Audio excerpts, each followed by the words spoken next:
INFJs are intensely introspective and private, operating with a complexity that isn't immediately visible to others.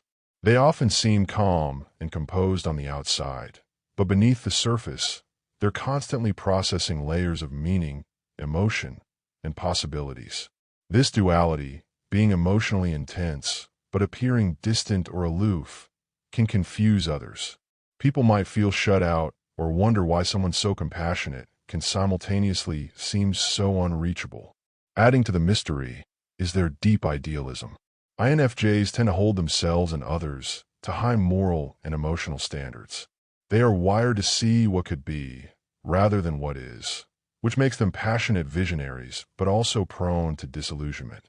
When reality doesn't match their inner vision, they may withdraw or seem cold, leaving people around them feeling abandoned or criticized without explanation.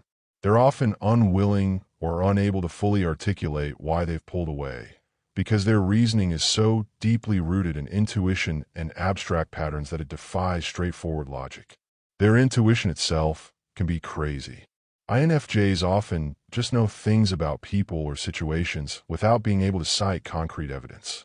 This can make others feel uneasy, especially when the INFJ is right. People may interpret this insight as intrusive, manipulative, or unsettlingly perceptive. It's not uncommon for an INFJ to sense tension in a room before anyone else does, or to spot someone's hidden agenda long before it surfaces. While this can be helpful, it can also leave others feeling exposed or misunderstood. Despite their warmth and desire to help, INFJs need a lot of solitude to recharge. They're not the type to thrive in noisy, chaotic environments or in relationships that demand constant interaction. Their periodic disappearances can be jarring to people who thought they were close.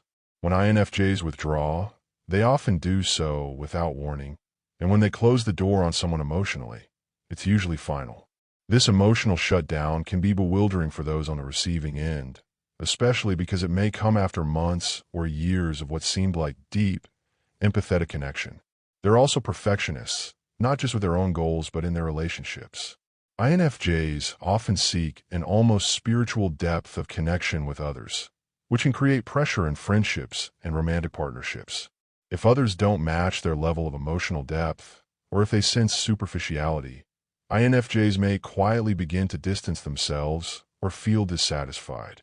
This can cause others to feel like they're constantly being evaluated or not good enough, even when the INFJ isn't consciously judging them. Communication with an INFJ can be another source of frustration. While they crave authenticity and deep dialogue, they often struggle to be direct, especially if they anticipate conflict. Instead of voicing their concerns openly, they might use metaphors, vague language, or indirect hints. To someone who prefers clear and straightforward communication, this can feel like dancing around a real issue. Moreover, because INFJs feel things so deeply, they may expect others to intuit their needs or emotions in return, an unrealistic expectation that can lead to miscommunication and resentment. Their tendency to absorb the emotions of others can also overwhelm people. INFJs are emotional sponges, often taking on others' pain as if it were their own. While this makes them incredibly empathetic and comforting, it can also create emotional dependency. People may feel smothered or drained by the intensity of the INFJ's concern, especially if it's not balanced with boundaries. The INFJ may then feel unappreciated or taken for granted, reinforcing their need to retreat and protect their emotional core.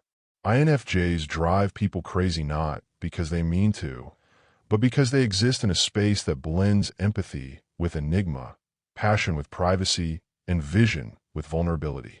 Their contradictions, deeply feeling yet reserved, emotionally attuned yet hard to read, committed yet elusive, make them fascinating and often deeply loved, but also difficult to fully understand or relate to. The intensity of their inner world, paired with their tendency to keep it locked behind a complex emotional filter, leaves many people intrigued, inspired, and yes, sometimes a little exasperated. The experience of being around an INFJ is like standing on the shoreline of a deep, silent ocean. There's an undeniable presence, a gravitational pull of meaning and emotion beneath the surface, yet the water rarely stirs enough for anyone to fully peer inside. This depth is part of what draws people in, but it's also what makes them feel lost or overwhelmed. INFJs live with a quiet intensity that demands emotional honesty while offering little external guidance about how to meet it. People often sense they're being seen in ways they didn't expect or perhaps didn't want to be, and that kind of raw exposure, however unintentional, can be unsettling.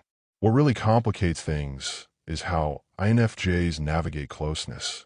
They long for deep emotional intimacy that transcends small talk and surface-level affection. Yet they fear being truly known because they've often spent their lives feeling alien. They are paradoxically both desperate for understanding and terrified of being misunderstood. This leads them to test people in subtle, often subconscious ways, gauging sincerity, emotional resonance, and ethical alignment before allowing someone to truly get close. To others, this can feel like walking through a foggy maze. Just when they think they've reached the heart of the INFJ, another layer reveals itself, more complex and just out of reach. In friendships and relationships, INFJs are incredibly loyal until they're not. They give deeply, they invest emotionally, and they tend to see the best in people even when others wouldn't. But once someone has violated their inner code, whether by lying, being cruel, or simply betraying the INFJ's trust, the shift can be chilling. INFJs don't explode, they fade. They cut ties not with fire but with silence, and this sudden, permanent distance could be one of the most disorienting things someone can experience. It often leaves people feeling blindsided, wondering what went wrong, because INFJs rarely express their dissatisfaction as it builds. They keep it inside, thinking it's their burden to carry. INFJs can also inadvertently confuse or frustrate people by their ever-changing moods and sudden shifts in energy. Because they internalize so much, they can quickly become emotionally overstimulated.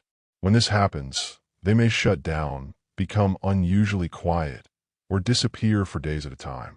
People who don't understand this need for emotional decompression may take it personally, feeling abandoned or rejected. But for the INFJ, stepping back is essential for survival. It's how they realign themselves after being stretched too thin by emotional noise.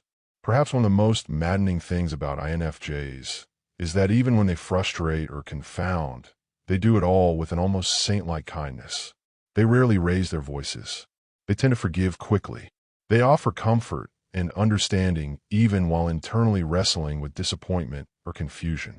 This leads to relationships where the INFJ seems endlessly accommodating, until one day, silently, they're gone.